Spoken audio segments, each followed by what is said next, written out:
Bismillahirrahmanirrahim.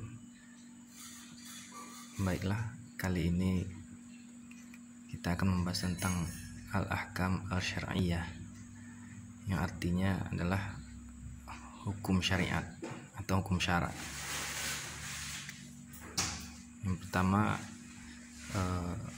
seperti yang kita lihat pada gambar papan tulis ini adalah gambaran pemetaan konsep al-ahkam al-syar'iyyah.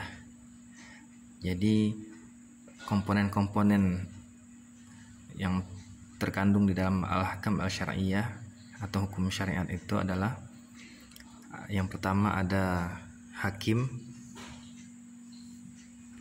atau syari', yaitu Allah Subhanahu wa taala. Di sini yang perlu digarisbawahi adalah kata hakim ini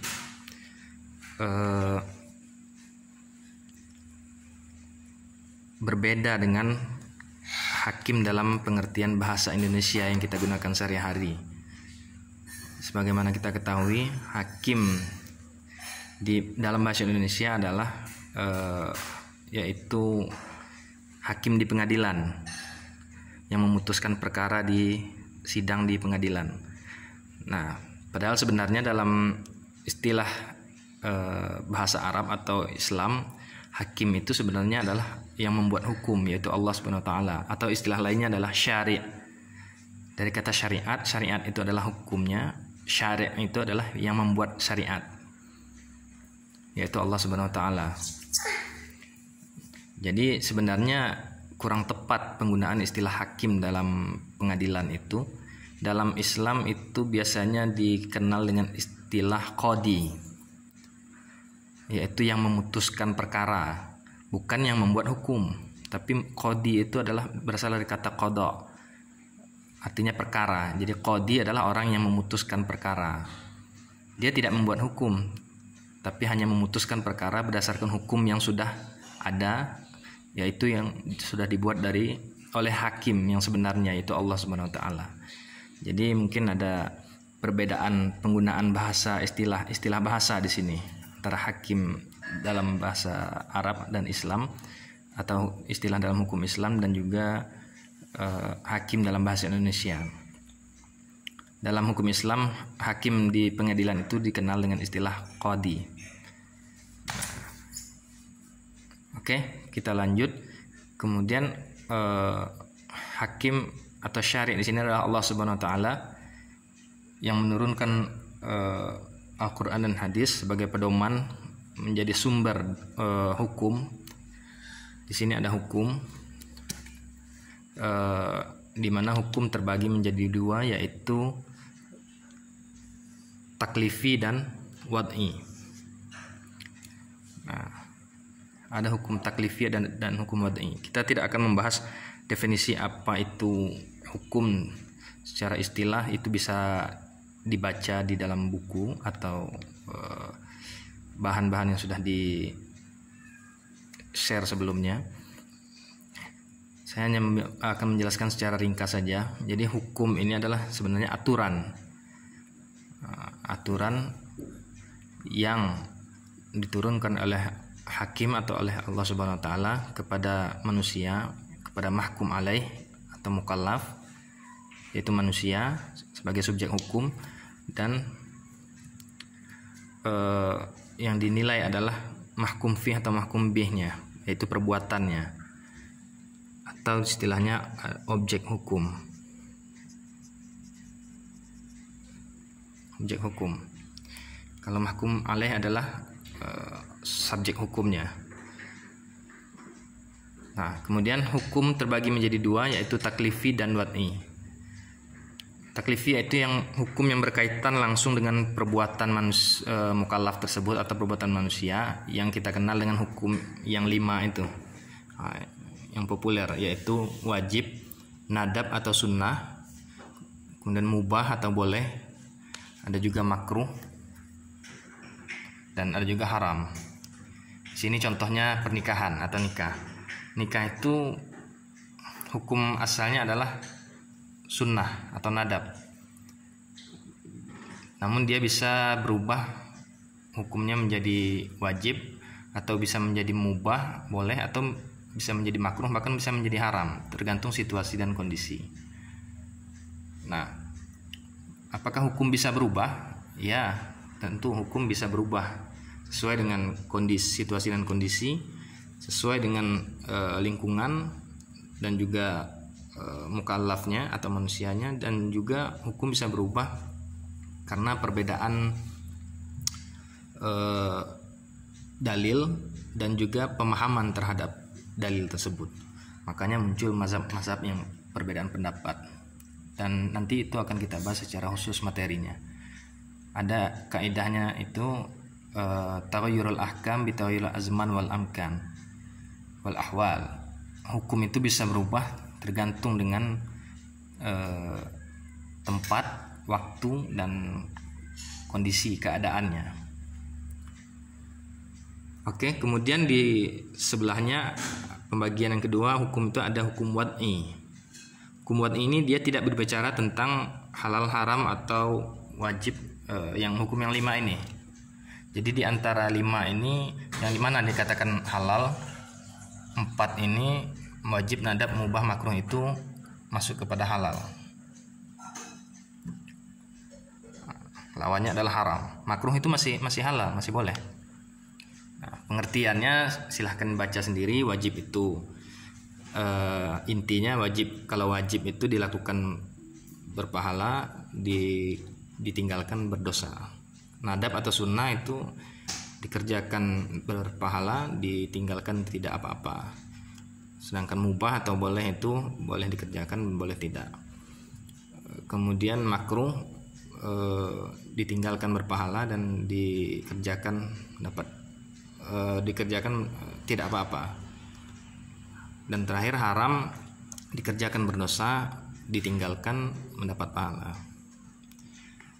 Itu hukum taklifi. Kemudian kalau hukum wad'i, dia membahas tentang sebab. Ada sebab, kemudian ada syarat, ada mani.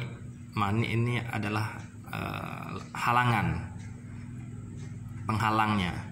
Jadi ini sebab, syarat ini sudah menjadi bahasa Indonesia, bisa mudah kita pahami. Kemudian ada azimah, ada rukhsah, ada sah, ada batal.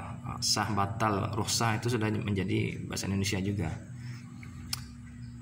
Mungkin istilah azimah ini sebenarnya juga sudah bahasa Indonesia menjadi kata jimat, cuman penggunaan dan maknanya menjadi berbeda.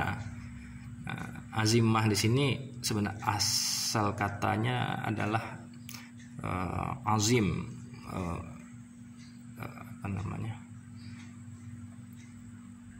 bisa jadi berarti mulia, atau azimah itu kalau di dalam istilah hukum Islam ini yaitu hukum asal atau hukum normalnya. Mani ini adalah penghalangnya atau halangannya. Baik, misal contoh di sini adalah sholat. Sholat sebabnya apa? Sebab dilakukannya sholat yaitu misalnya sholat zuhur, ya sebabnya adalah ketika tergelincirnya matahari. Nah, maka diwajibkan masuk waktu sholat zuhur. Itu sebabnya. Kemudian syaratnya apa?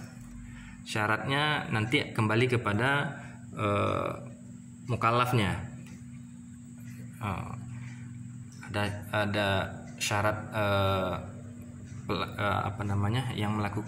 yang mendirikan sholat itu, yaitu misalnya orang Islam balik dan berakal. Kemudian syarat sah sholatnya, ada syarat sah sholatnya, misalnya harus berwudu, kemudian harus suci. Nah, itu syaratnya. Kalau sebabnya sudah terpenuhi, sudah tergelincir matahari, masuk, berarti wajib masuk waktu zuhur dan wajib menunaikan sholat zuhur. Kemudian syaratnya juga sudah terpenuhi, itu wajib melaksanakan sholat zuhur. Namun apabila ada mani, ada ain ya, mani itu larangan atau halangan. Itu misalnya bagi perempuan dia lagi haid atau menstruasi, itu halangannya, berarti dia tidak boleh sholat. Tapi apabila dia tidak ada halangannya, tidak ada penghalang di sini, maka hukumnya adalah azimah. Hukum azimah sholat zuhur adalah wajib 4 rakaat. Itu dalam kondisi normal, hukum normalnya azimah. Nah, namun apabila dia dalam perjalanan, melakukan perjalanan, semuanya sudah terpenuhi, kemudian ternyata dia dalam perjalanan, nah, maka dia mendapatkan rukhsah boleh menjamak dan mengqasar sholat zuhur itu. Kalau jamak itu sholat zuhur itu boleh dilaksanakan di waktu asar. Kalau qasar itu boleh diringkas dari 4 rakaat menjadi 2 rakaat. Nah, itu namanya rukhsah, keringanan. Kemudian setelah terpenuhi, maka sahlah sholatnya.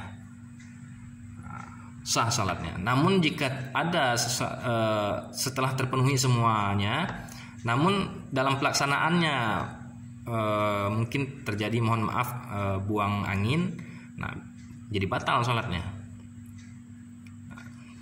Tapi kalau tidak ada hal-hal yang melakukan hal-hal yang membatalkan dalam sholatnya dari awal rukunnya sampai terakhir yaitu salam, maka sempurnalah sholatnya.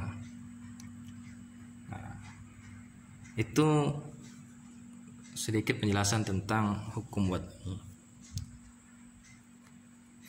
Kemudian kita lanjut kepada di sini yang diturunkan di sini, mungkin ini seperti gambar manusia ya, atau orang.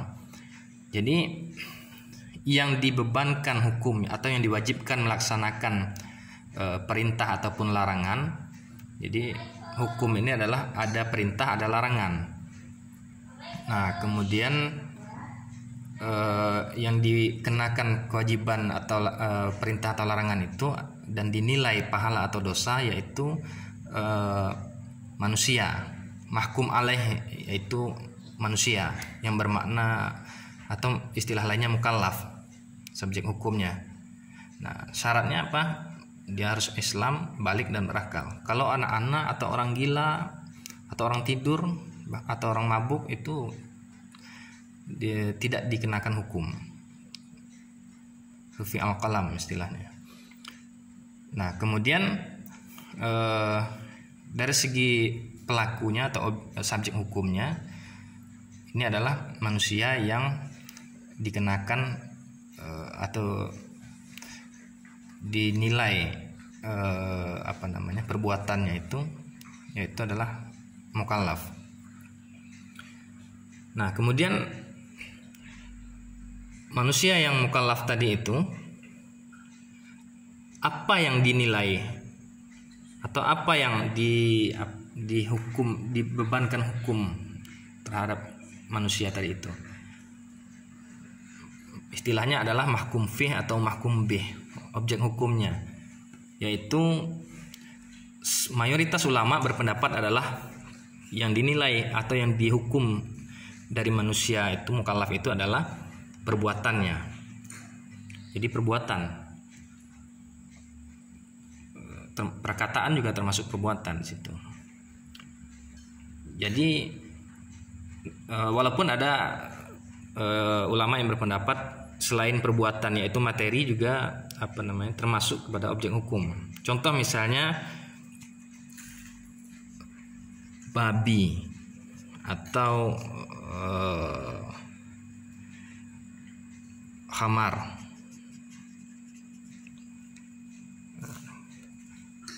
Jadi yang diharamkan sebenarnya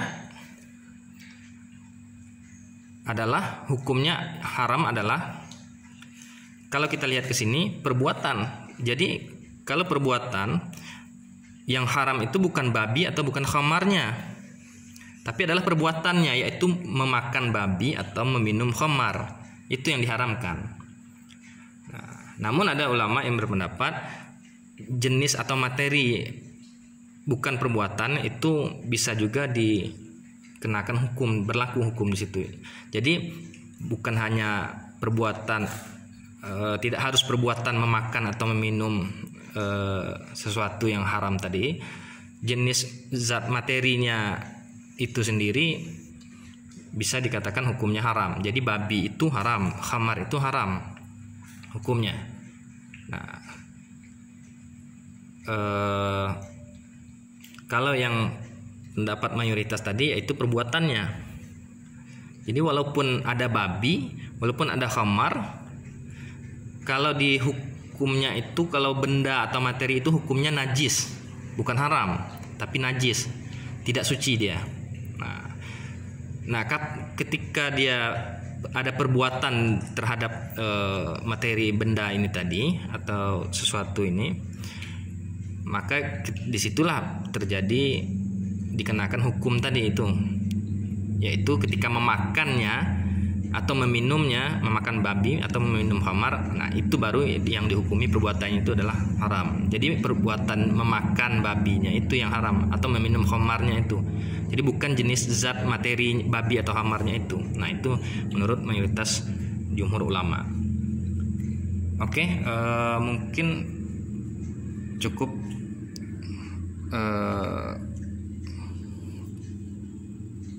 sampai di sini penjelasannya untuk sementara, mudah-mudahan bermanfaat. Nanti jika ada pertanyaan yang masih kurang jelas bisa didiskusikan lebih lanjut. Terima kasih. Assalamualaikum warahmatullahi wabarakatuh.